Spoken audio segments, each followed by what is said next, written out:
Hello students. So now in this lecture we will learn about the ROM. Okay.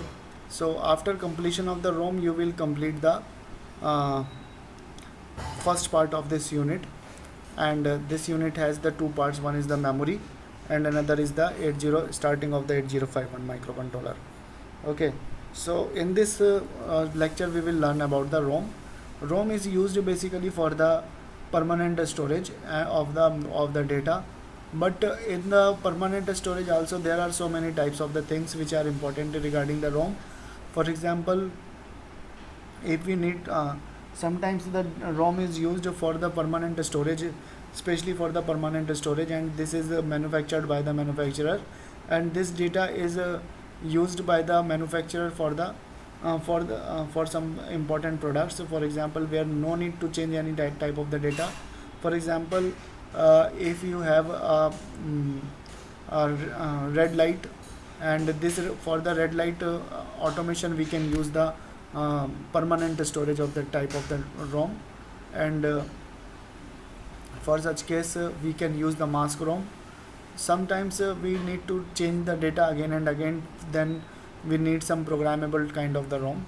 And now let's discuss in details of this ROM, that how can it be usable.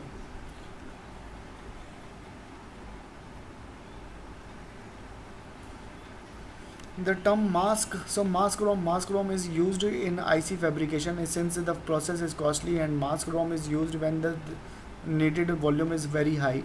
So hundreds of the thousands, it is absolutely certain that the contents will not change.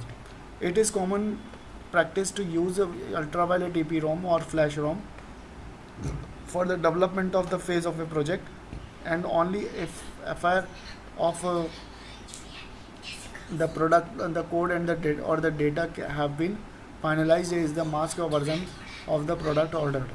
So the main advantage of the mask ROM is its cost, and since it is significantly cheaper than that the other kinds of the ROMs. But if an error is found, then in the data or code the entire batch must be thrown away, and then it becomes very costly. So we must be very sure for our data that it will be definitely used by the ROM, and then it will be not get changed. Okay, so here we can use it. Here we can use this type of the ROM for our different type of important projects. ROM. So ROM is the programmable read-only memory. Refers to the kind of the ROM that the user can burn information into, and in order to the PROM, it is a user programmable ROM memory. For every bit of the PROM, there exists a fuse, and PROM is programmed by blowing the fuse. If the information burned into the PROM is wrong, then that PROM must be discarded, and since its internal fuse are blown permanently, so for this reason PROM is also referred to as OTP or one-time programmable. Okay. Now EPROM or erasable programmable ROM and UV EPROM. So these both terms are used alike.